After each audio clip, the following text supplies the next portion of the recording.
Hello guys, welcome again to my channel, an agricultural channel that talks about cattle, pigs and goats. That's what we do on this channel.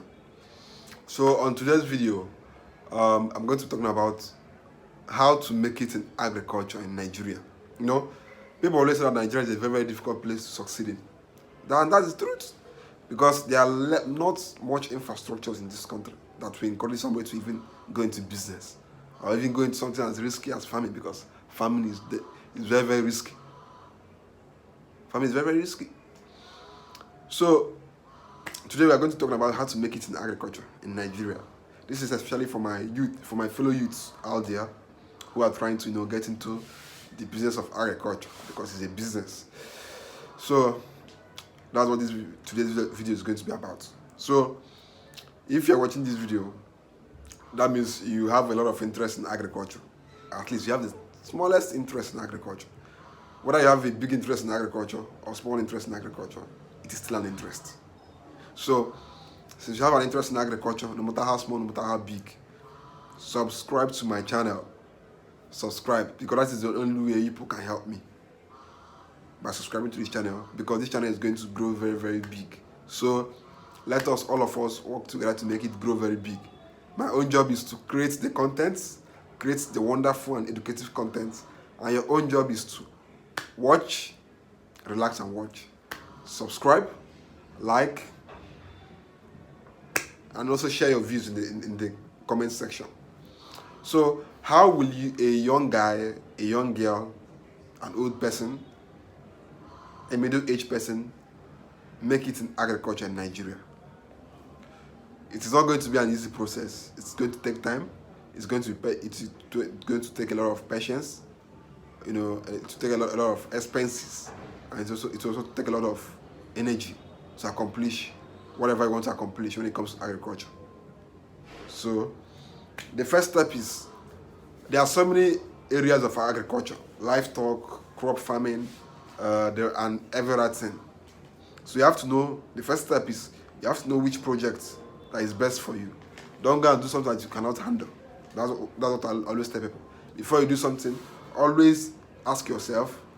It's not even about asking yourself. Always go to where that thing is being done and see for yourself if it's something that you can do. For example, you cannot do pig farming if you're not someone that can tolerate the smell of animals. You cannot do pig farming if you're not the kind of person that can tolerate having pig odor on your hands, because pig odor is very, very pungent. So you cannot say that you want to do pig farming without, even if you wear hand glove, at some point you have to remove your hand glove and do something, and that is where the odor comes in. If you want to do pig farming, go to a place where they're doing pig farming and check things for yourself. If you want to rear goats, go to where they are rearing goats and check things for yourself. If you want to start cattle, go to where they are doing cattle farming and see things with your own eyes. Don't just assume. Don't just say, I think, and go and put yourself in a project that you cannot even complete, and you end up losing your money and wasting your time. So the first step you have to take if you want to make it in agriculture in Nigeria is always know if that project is for you. Choose a project and know if that project is for you before you embark on it.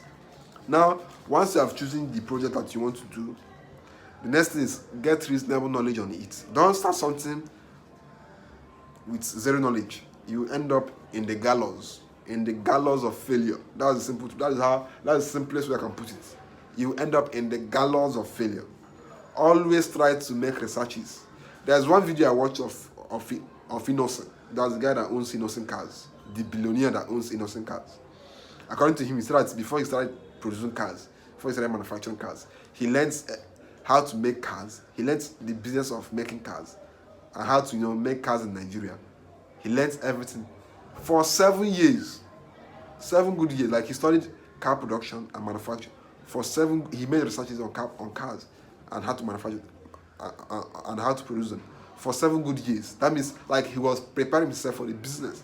He was getting the knowledge, because what will help you to succeed in anything you are doing is if you have the right information upstairs, because it is your brain that will instruct your hand on how to walk, that will instruct your leg on how to carry yourself and do anything you want to do in your farm.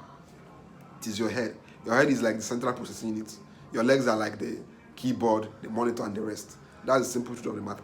So always try to get the best information, and never stop and never stop getting the best information on whatever project you want to embark on. Now the next thing is start small and grow big. See, whether you start small or you start big, you still have to grow bigger. So the best is start from wherever you want to start, wherever you can afford to start. But the most important thing that you have started, because once you have started and you grow into the business, it becomes part of you. You continue to grow, you continue to grow, you continue to grow. There will be obstacles, but at the end of the day, that's what makes it a business. That's what makes it a purpose. You can't say that this is your purpose when it doesn't give you headache, when it doesn't make you to think, when it doesn't stress you out. Those are the parts of what makes you a businessman, because it is stressing you and you are overcoming all these challenges. Because the more you overcome it, the more confident you grow and the more confident you become in the business. Now, after you have gotten the right knowledge and probably you have started small, the next thing you have to do is, set for yourself big goals. Because one thing I love about, having a business is that you grow. Unlike employment. Employment, you can see there's also growth in employment. There's growth in employment, but you are growing based on, somebody else's decision. Because you can work hard all you want. If your boss say that you will not get promotion, you won't. But when it comes to business, when it comes to something that you have a lot of control over, you can set for yourself goals.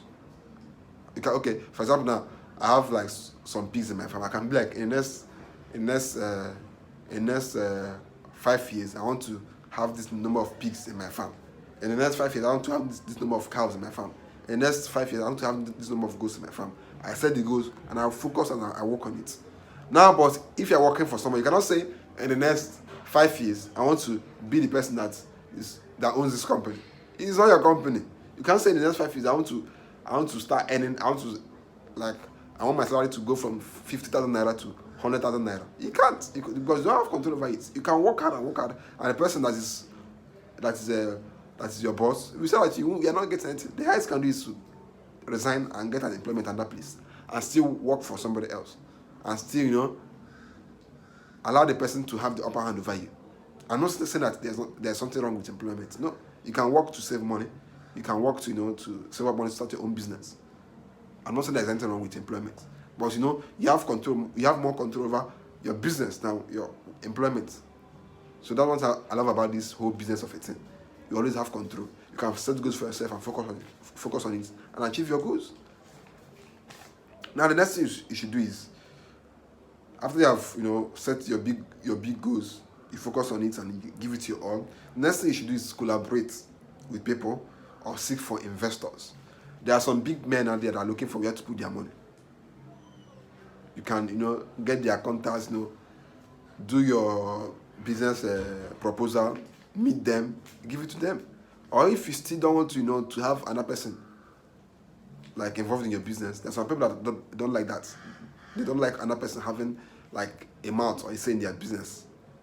They just want to own 100% of the business. There's some people that are like that. So if you're that kind of person, then the next thing you should check out for is loans. But getting loans in Nigeria is a terrible thing to even embark on. But I will still not discourage you. Try to see if you can get loans. Or you can decide to be working hard, because at the end of the day, you still grow if you work hard enough, if you focus enough. You can be using your profit to be investing back in the business. Before you know it, you could be growing and growing and growing. There's some people that have built their empires like that. So it's not everything that is all about getting loans or getting investors. So that's on today's video, guys. Subscribe to my channel. Why the hell will you watch a wonderful, educative, inspiring? Because people have been telling me that I've been inspiring them, which I'm happy about. So why will you watch this kind of video and not subscribe? So make sure you subscribe. Make sure you support the channel. Let's grow this channel. Before the end of this year, I have a target. So that is why you and I need to work for this channel. Because this channel is growing, you are benefiting, and also benefiting. So the best way you can help the channel is subscribe. So guys, subscribe. Don't just watch my video and go. Don't just watch and go. Support this guy here. Support me so that we can grow the channel together. So that's on today's video, guys. Thank you for watching and subscribe. subscribe. Thanks.